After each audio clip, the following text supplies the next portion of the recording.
All right. Good morning, everyone. Thank you for joining us today. My name is Jessica LeClaire. I'm a program director with Sustainable CT. And today we really have a great lineup of speakers to talk about the National SolSmart Designation Program. We have Sydney Tursky of the Great Plains Institute, who's going to provide an overview of the SolSmart program. Courtney Ferraro of Cadmus, who's going to speak about the free technical assistance that her organization can provide to your towns if you are considering moving through the SolSmart program. And we have Austin Murray, who's from the town of Manchester. And Manchester just received SolSmart Bronze designation last year, did a lot of amazing work, and Austin's going to speak about that experience. Today's webinar is eligible for CCM's CCMO points for the credit program that CCM has. So if any of you are joining for that, welcome. Thanks for joining. We hope you get a lot out of today's session. This is also part of our Sustainable CT's Climate Leader webinar series. So I'm going to share my screen just for one moment, just to give you a sense of what we've got coming up. Here we go. So we do have two webinars as part of this series coming up in April. It's Earth Month, and we do want to celebrate that. So on April 21st, we have folks from Yale speaking about sustainability and climate change communications and messaging. And then April 24th, we have Dr. Amy Thompson speaking from Smart Building CT about the very many free supports available to your community as you're working through Category 7, which does house many of our energy actions. So Smart Building CT can help your town benchmark energy, track energy efficiency reductions, track solar usage. They can help get you connected with free professional engineering support to verify Energy Star certified buildings. And they can also help connect you with auditors if you want to do energy audits in town buildings at no cost. So Amy Thompson will talk a bit about some of those supports available to you. And then in May, we have CIRCA, the Connecticut Institute for Resilience and Climate Adaptation, coming to speak about their Climate Change Vulnerability Index, which could be a useful tool for your community as you plan for extreme heat with summer just around the corner. We have had prior events and we will add more events. We're trying to do these monthly throughout the year. And you can go to the link below to find recordings and registration links. So that's it from me. I want to turn it over now to Sydney, who's going to walk us through the SolSmart program. Hello, let me get my slides pulled up real quick.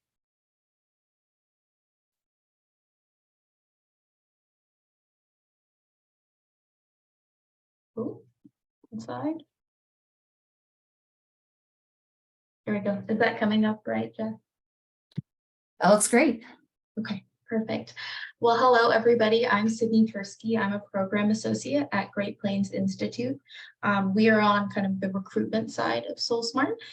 So I'm going to be giving a quick overview of the program, and then Courtney Ferraro will be digging in more to the technical assistance side after me. So the first question to answer is, what is SolSmart? As Jess said, it's a national designation and technical assistance program that helps governments become solar ready. So by solar ready, we mean that communities are making it faster, easier, and more affordable for residents and businesses to go solar. SolSmart designation recognizes that local governments have taken steps to address local barriers to solar energy, and that they've also made an effort to foster development of the solar market in their community. Having that SolSmart designation is kind of an indicator to solar companies that a community is ready for solar development, that there's not going to be a ton of red tape or permitting problems, that it's going to be a smoother process for everyone involved. And it's also a cute little sticker to put on your website and show that this is something that you're thinking about, and it can help communities meet sustainability goals that they already have. On the way to SolSmart designation, you can receive no-cost technical assistance that will help reduce soft costs, decrease the amount of staff time you have to devote to getting the SolSmart designation.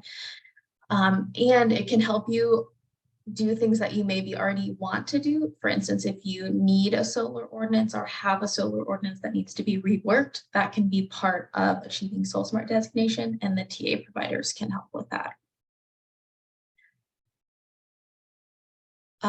There are quite a few benefits to SolSmart. This is a long list, but I'll just run through quickly. It does remove that red tape that especially homeowners might face in trying to like put rooftop solar on their house or anything like that. It's going to help you implement standard operating procedures for solar that are transparent, easy to understand, easy to find.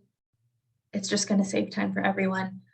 Help achieve climate and energy goals and reduce carbon emissions. And then having increased solar deployment in a community is potentially going to also reduce utility bills and attract other businesses that value local clean energy deployment. So I'll dig into this a little bit in a moment, but there's a lot of different kind of actions that you take to achieve SolSmart designation. And I don't have time or really the inclination to get into the weeds on what all of those actions might be, but broadly, when you achieve SolSmart designation, you're going to be doing one of these three things. So increasing transparency, that might look like posting a permitting checklist online. So it's easy to find and easy to understand what someone needs to do to put solar panels in their backyard. Or developing just a web page that has that checklist and any other information someone might need about solar in your community. We're also going to be working to increase understanding. So that might mean providing training on photovoltaics to staff working in permitting and inspection so that your planning staff knows what's going on and they have the expertise they need to help achieve those goals. And then the third action is reducing barriers. So decreasing permit turnaround time and codifying that solar PV is a by right accessory use in a zoning ordinance. These are all kind of actions that tend to be taken in SolSmart, and they really do save a lot of time, and streamlining these processes saves quite a lot of staff time, which I think is a huge benefit. So I've been talking about SolSmart designation. There are 3 designation levels. So a community can be SolSmart Bronze, SolSmart Silver, or SolSmart Gold. There's also a new designation level coming that will be announced in a few days. That's a little bit higher than Gold. But as you would imagine, SolSmart Bronze has less actions required to achieve it than SolSmart Gold. And there's a certain number of points you have to achieve to get each designation level. So it's 60 for bronze, 100 for silver, and 200 for gold. And they're all good. Obviously, gold is kind of the highest tier right now, but bronze is great too, and still can help achieve any solar energy goals that you have. So to get designated, these first 3 steps listed here are kind of just you determining that you want to do SolSmart and getting the information that you need. But the first step that actually involves engaging with SolSmart is filling out a solar statement. And that just says we're committing to trying to get SolSmart designation. And here's our official document that says that. And then from that step onward, you'll be working with a TA provider to figure out what actions make sense for you to try to work on to get that SolSmart designation, and you have someone helping you along the way to make that happen. Once you have everything you need, you submit your application. There's a pretty quick turnaround time there, and then you're ready to go. I think you get a plaque, which is fun, and you can tell everyone that you're SolSmart designated. And this slide is a little bit outdated, so don't pay too much attention to the details, but this just kind of shows you a little bit more. There's a certain number of points that you need for bronze, silver, and gold here in this table on the left. And And there's some specific regulations of like a certain number of your points need to come from certain categories of criteria for bronze. And those criteria are listed in the blue table on the right. There are 5: permitting and inspection, planning and zoning, governmental operations, utility engagement, and community engagement. And I think what you can see in this blue table is that there's a certain number of criteria in each category, and the criteria are really just action steps. And each of those action steps is worth a certain number of points. And so you're just trying to get the number of points you need for your whatever designation level you're going for. And barring the prerequisites, you can kind of pick and choose which action steps make the most sense for your community.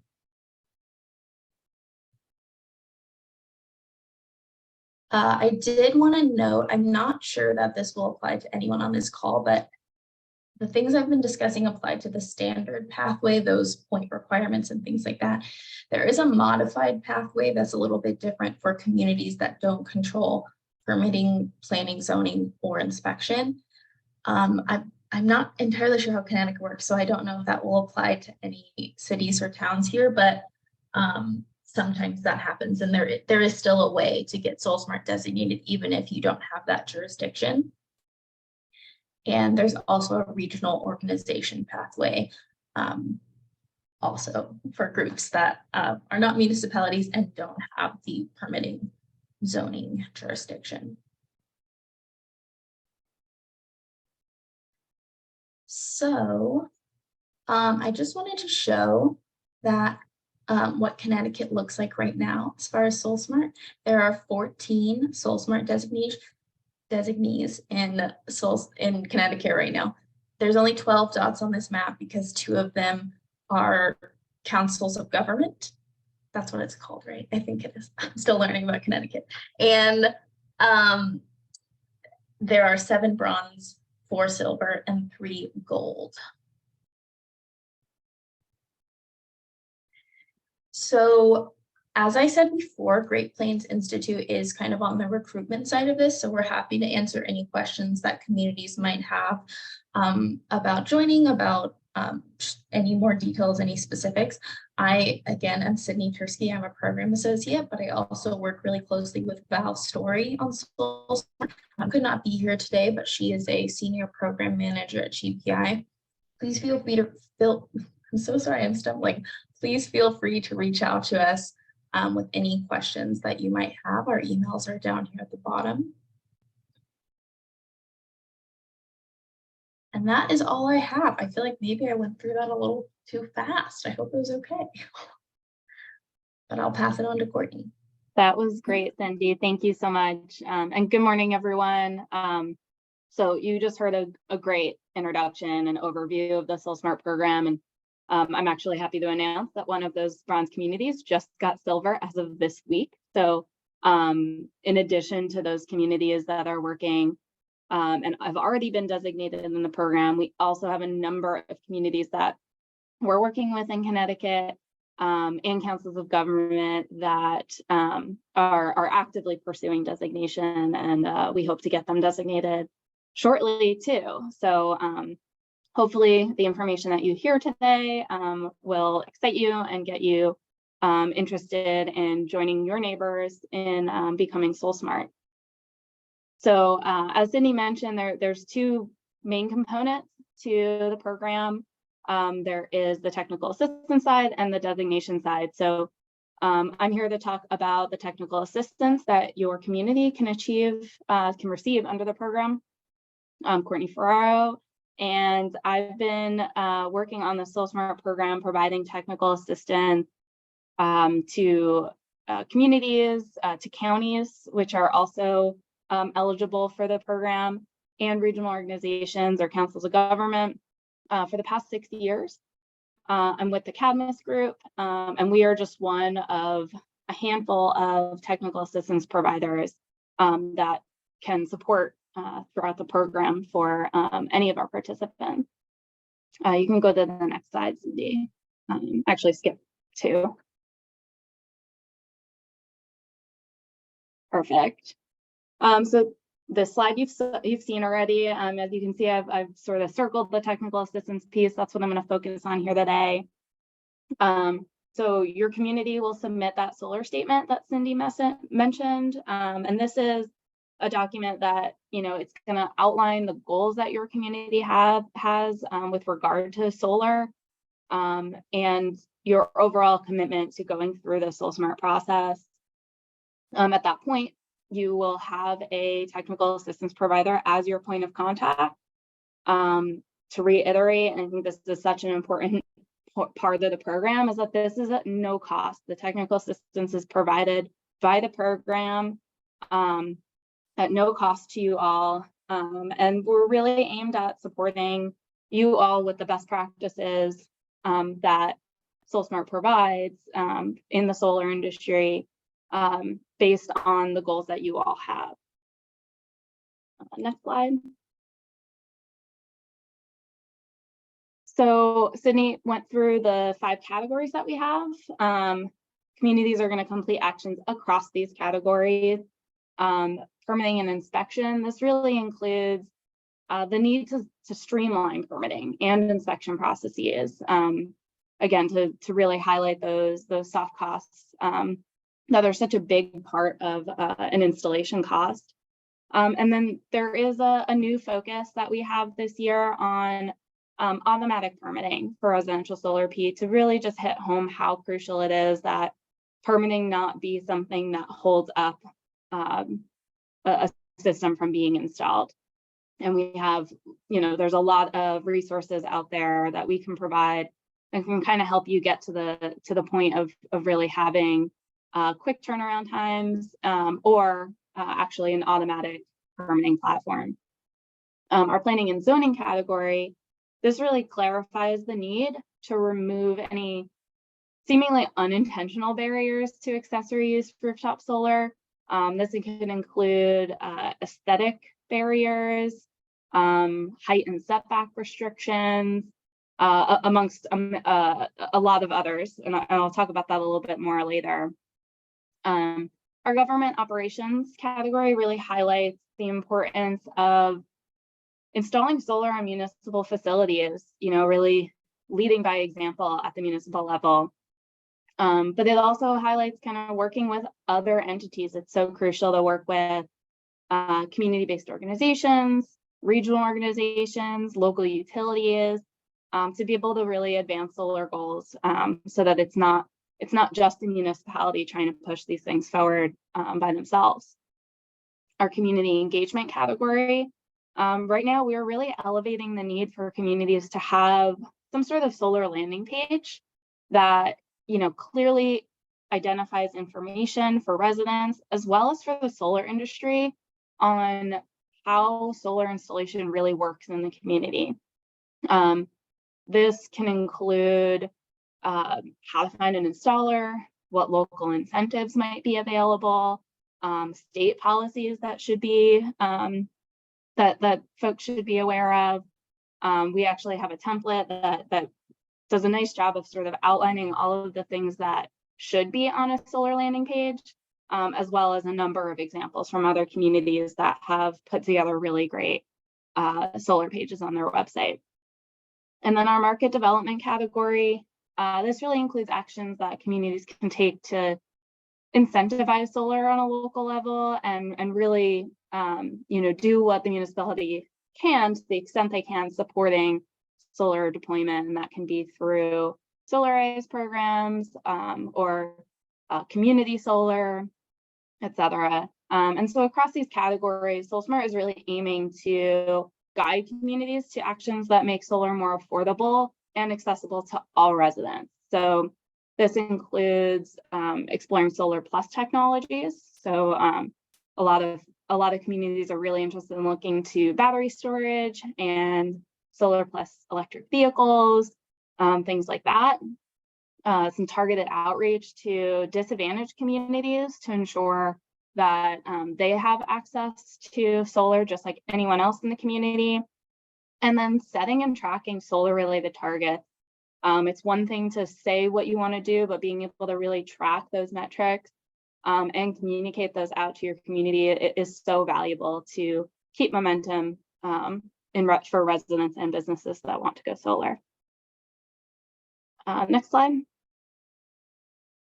So I mentioned before, I'm with the Cadmus group. We are one of the technical assistance providers, but we really do have a robust team that's made up of a number of organizations with lots of years of experience working directly with local governments to provide the guidance to remove these barriers and really implement national best practices.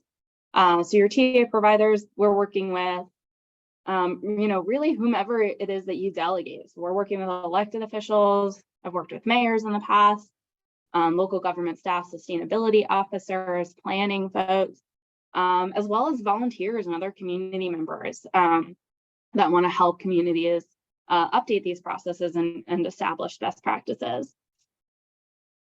Reiterating again, I think now for the third time, technical assistance is free, no cost to you. What we do ask though is that not only do you demonstrate that commitment to achieving designation and following through with some of your solar goals in that solar statement, but also there is some staff time that is required so that we can work with you directly to make sure that we have the verification for actions taken and help to guide additional actions to be taken within your community.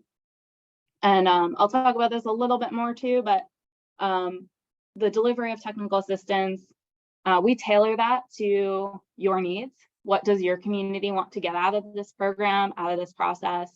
And we do this, we have a really wonderful website that has a lot of resources, a lot of templates that are directly related to the actions that we have in our criteria list. And, you'll also be available to join webinars, trainings, and then you'll have phone calls directly with your TA provider and or other experts that are on our team. Next slide. So once we do receive that solar statement, that commitment from your community, a technical assistance provider will be assigned to you to support you through your solar journey. And I have worked with a number of Connecticut communities, so it's very possible that you would that I would be working with you directly. And upon entering the program, and those that have gone through the program are well aware of this, there's a few things that happen almost, right away. And that's one, that your provider will do to set up a consultation call. And during this call, they're gonna explain the program, the different requirements, the designation levels, really understand from you what you're trying to achieve. But they're also gonna ask, what your community's solar goals are. In this way, we as technical assistance providers can really tailor the technical assistance plan to achieve those goals. Sydney shared a slide earlier that, albeit it does have a little bit of outdated information, there will be more exciting news about the program coming out later this week. But there's a lot of criteria. It can be really overwhelming. And so that consultation call gives us a really good sense of how we can target specific actions that will really help your community achieve the goals that you've set in the solar space. Our team will also complete what we call a baseline assessment. And this really entails reviewing publicly available information about your community. So we can see maybe there's criteria that the community already qualifies in the program.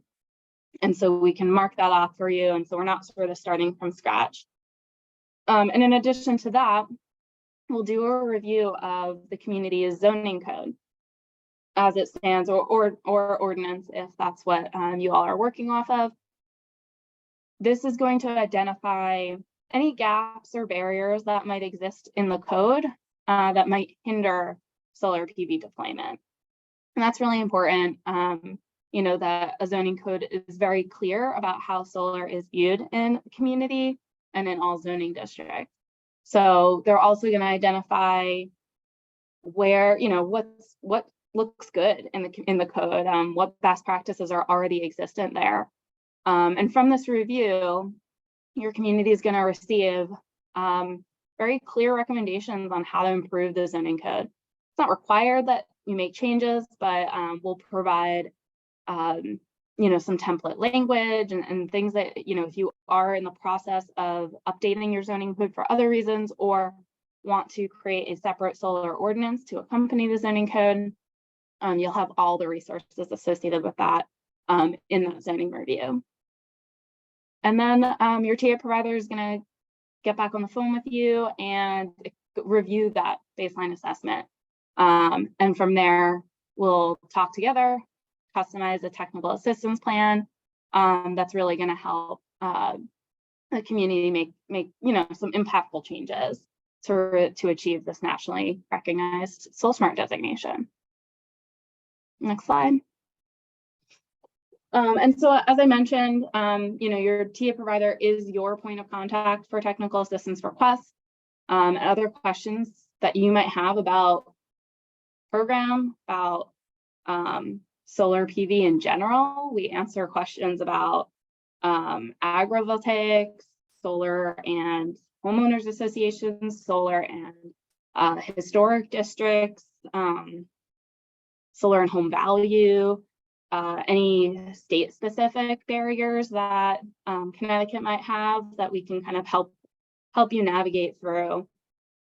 And then in addition to your TA provider and this team of experts that we have, the program also offers a number of webinars, trainings, like I said, informational resources, templates, and then, we've designated almost 500 communities nationwide under this program. And so there's a number of really wonderful community examples, folks that we can connect you to in your state or elsewhere, as well as, solar landing pages we can send you if there's or other things that they've done that can kind of help spark how you all can achieve these criteria as well. That's Cindy, I think that's all I have for now, but certainly if there are questions at the end, I'm happy to delve into any of this further. Thanks, Courtney. And now we're going to turn it over to Austin from the town of Manchester, and I think he has some slides for us too. I do. Let me get those up. And to folks in the Zoom room, if you have questions on your mind and you don't want to lose them, feel free to pop them in the chat, or else we can come off mute. We're a good sized group, so we can just have a discussion. But Austin, I see your slides up and they look great. Perfect. Well, hi, everybody. My name's Austin Murray. I'm the Assistant Budget Director with the town of Manchester. And in a previous role last year, I was the management analyst for the Department of Public Works in town. And that's kind of where I became involved with SolSmart, kind of through my work helping Courtney Lindbergh, who is our Deputy Director of Public Works, on our kind of sustainable CT application and things like that. So just wanted to take everybody through kind of what it was like on the municipal side, kind of doing this work, and also kind of offer myself up and my contact info. Happy to obviously answer any questions that we might have today, but also, if a few days from now you want to reach out again, or you think, I think this is something that our town either might already qualify for or is interested in qualifying for, but you're not sure kind of what that workload would look like, feel free to reach out. So I'll have my contact info at the end of this as well. And then going to keep it short. I think that's probably a reflection of how kind of painless the whole process was, really, I think, to the credit of, all the technical assistance that we're able to receive. So I guess we'll get started then. So just wanted to start with kind of a quick overview with the town of Manchester and kind of why we were interested in pursuing something like SolSmart. I think, towns, across the state and probably across the country are experiencing something similar with the number of permit applications for solar arrays just kind of on the rise over the past few years. There's probably a few reasons for that, some of the incentives that are being offered and things like that. So we thought it was a really great opportunity to reduce some of the silos that we saw going on in town to kind of all get on the same page about what we want our permitting process for solar to look like, and also to take advantage of the technical assistance and some of those national best practices that GPI and Cadmus and the National League of Cities was able to offer us. So as you can see, things are on the rise. I wish I could claim that, this big increase in FY22 and FY23 so far was all due to SolSmart. And I'm sure that is true in part, but I think it's really a reflection of, utility bills kind of being out of control right now and people looking to solar during these times. So just a little bit of context there.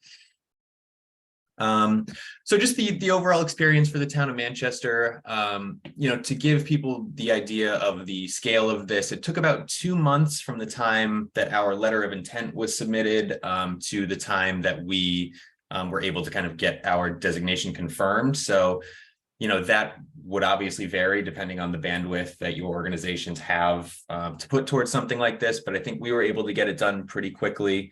It was kind of a blessing and a curse for us that a lot of the online, landing page things that Sydney and Courtney talked about, corresponded with a website redesign that the town was doing. So we really got to be super intentional about what we were putting on our website, where it was going to live. And obviously we had all these great resources and templates from SolSmart to help us do that. So definitely a bonus there. And then it really increased awareness for solar, both externally, obviously. I mean, the resident facing side of things, cutting down that red tape and some of that bureaucratic, some of those bureaucratic barriers, but also internally. I think it really got people thinking about at the municipal level, whether it was placing arrays on municipal buildings or, thinking about how we want the town to be interfacing with solar. That really got people engaged and excited, and actually kind of indirectly led to some pretty exciting projects at the municipal level as well. So, and then this is a picture of one of our schools, a very artistic picture that one of our facilities people sent me. So, and then here, I'm not going to go over this in, with too fine tooth a comb, but just to give you an idea of what kind of Manchester focused on with our application. Obviously, I think a lot of it for us leaned on the community engagement side. I think through working with our sustainability committee, I think we kind of realized that was a little bit lacking for our solar game plan. And so we did a lot of community engagement. We actually received the community engagement special recognition as part of our designation. So we're proud of that. And then there's a lot of other things, permitting, inspection. A lot of these things too, I'll say, were things that the town was already doing. So I think it's a good way to almost use this as kind of a scorecard, really, about how your town is doing so far with solar, and then also look at ways to improve things. So a lot of this was kind of working with our building department, working with, Public Works to make sure that we were kind of gathering up all the things that we could to get credit for, and it got us over the line for bronze. So, and I'll go into a few of these things in a little bit more detail, but just to give kind of a general overview of what Manchester was applying for and what we received points for. And then really quickly, some of the challenges, I kind of want to paint a realistic picture for anybody who might be on the call about or from municipality. I think staff commitment required for trainings for the silver certification. I mean, we were talking before this call about, was Manchester interested in continuing? And we absolutely are. I think it's just one of those things that you have to be able to cut out time for those trainings, for building inspection staff specifically is what I'm referring to. And then there were just simultaneous town projects that resulted in some delays and some challenges. I mean, the website redesign was great because we kind of got to build things from the ground up, but that also came with various IT hiccups and challenges and things like that. And then building inspection was also going through kind of a permit application system reconfiguration. They were changing the way that was working, which was great because it moved a lot of things online, which is great for reducing barriers for things like solar, but then also kind of took a lot of the bandwidth of our building department away from some of the SolSmart initiatives that we were trying to roll out. So a lot of these things were kind of self-inflicted and may not apply, but just to give people a sense of some of the roadblocks that we came across. And then to touch on the technical assistance aspect of things, I mean, I can't sing the praises of the technical assistance that we received enough. I think it's great from the kickoff call, all the way through answering any questions that we had. The provision of those templates and best practices, I think, was crucial to us receiving this award and this designation. I think to the being able to kind of have a list of best practices for a variety of action items was great, because you get to see what communities on the West Coast are doing, what communities, in the Midwest are doing, and really kind of use those to fit over what's already happening in your town, and to see really what's possible at the municipal level was really enlightening for a lot of people in our town. And then one example I'll give where technical assistance was actually really helpful was our building inspection had some technical questions about the trainings, some of the trainings for kind of solar permit applications that they were going to take, about the standards and the building codes that were being used.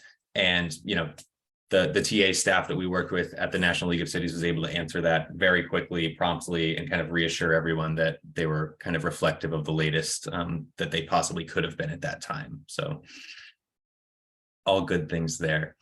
And then going through kind of the results and some of the changes made, and then I think the next slide, the benefits. I think a lot of the work that we did to get our bronze designation was things that were already happening. I think the majority of the points that we earned were for actions that the town and the Sustainability Commission had already taken, but it was also great to kind of consolidate those things and figure out where we needed to go moving forward.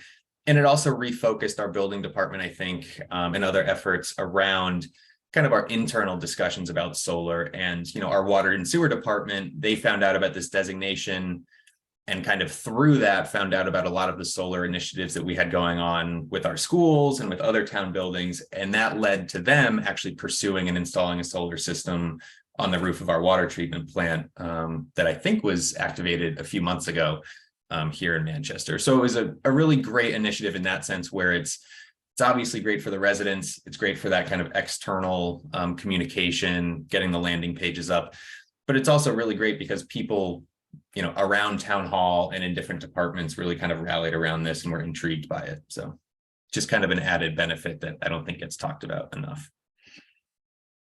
And then I believe this is my final slide, but the overall benefits, a lot of this are things that I've talked about so far, but a lot of the internal momentum and renewed interest in solar projects. External stakeholders created a clear landing zone on the town's website for residents who wanted to explore solar as an option. Obviously, I think the way utility costs are trending, that's not something that's going to be going away. That's not interest that's going to be waning anytime soon for residents. So the more information that you can have publicly available and at people's fingertips, the better for sure. And then I wanted to highlight one other aspect that I thought was really interesting and unique was the zoning review memo.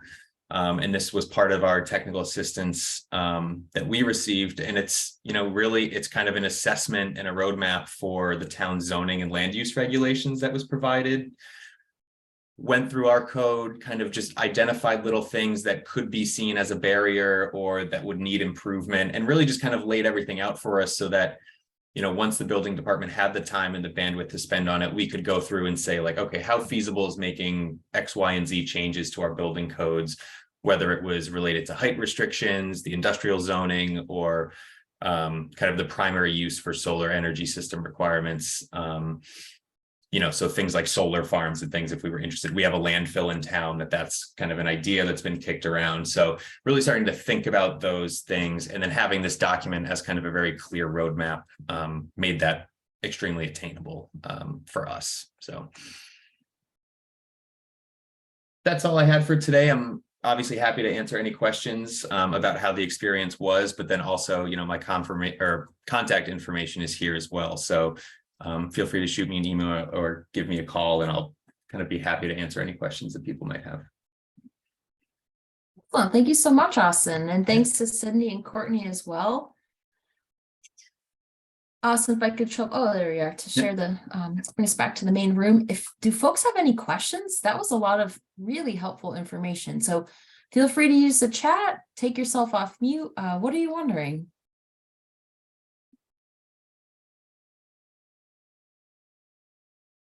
While you all think of your questions, I have a few. So Austin, you mentioned that you might have been recognized, had a special sort of feather in your cap for the community engagement. Can you talk a little bit about what you did with regard to community engagement? Sure. A lot of it was website focused. I think we hit a lot of those points, and I actually had our designation materials up somewhere if I can find them.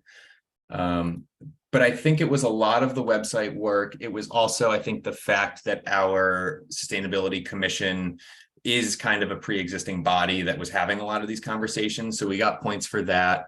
Our social media presence, just things like that, really. And we got enough points to where we qualified for that kind of special status. So I don't know if Sydney or Courtney have more info about kind of some of those other actions that communities might be able to take for that community engagement piece. But it also, I will say, kind of grew the appetite for more community engagement outside of SolSmart. So obviously, I think everyone's aware there's different opportunities through Eversource and through other utility companies and advocacy groups that are constantly out and about. So I think we definitely took that momentum, and we're going to be doing a lot more outreach at like farmers market events that we've put on in the summer and things like that. So it was definitely a great launching point, if nothing else.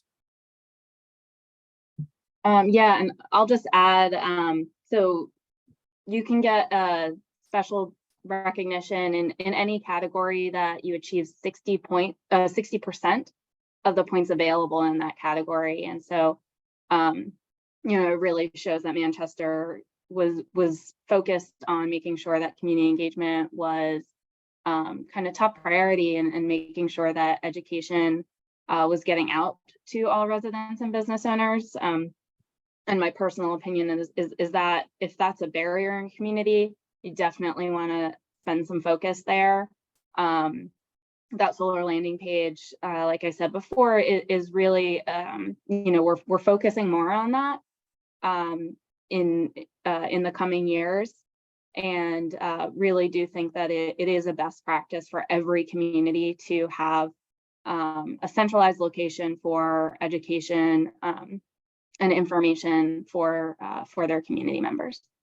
Yeah, and I think one thing I just found our credit kind of distribution, and one of the things that I think might have been slightly unique to Manchester is our relationship with Manchester Community College. And so we had points for some kind of making sure we were distributing kind of solar job training and career opportunities in coordination with them. We have a really good relationship with them. So I think there were some initiatives kind of through that got us some points too. So yeah, but things like posting the solar maps, other online resources, consumer protection was a big one for us, because I think that's one of the things that residents struggle with, or can struggle with solar is, who am I going with? Is this the right fit for me? Am I going to get, ripped off by somebody? I think a lot of people have those anxieties when going solar. So trying to give as much information as possible to kind of arm people with that information and help them make a good choice. And is all of that available on your website right now, Austin? It should be. I can send you a link. Courtney would probably know exactly where it lives, Courtney Lindbergh. So I'll have her. Towns might be interested in that, seeing what you did, especially for consumer protection. We get a lot of inquiries from residents who we don't really work with head on about solar and how to navigate it. There's so many options and ways to move forward. So that could be very helpful. For sure. I have a question now for Courtney and Sydney. And folks in the room, please jump in, or else I'll just hog this space. It seems like there could be some funding coming to help work on, solar deployment across the country. Does the SolSmart program help communities navigate some of those funding opportunities or at grant applications or anything like that? So development or writing grant applications is not really a part of the technical assistance we provide, but we are fully aware that there is available funding, especially through IRA, that is hopefully some communities will be using to implement some solar related actions. And so we can certainly help really anything solar related. I say that very broadly. We are available to kind of help talk through the options. But I guess I should be clear that we wouldn't be necessarily in the grant writing phase of it.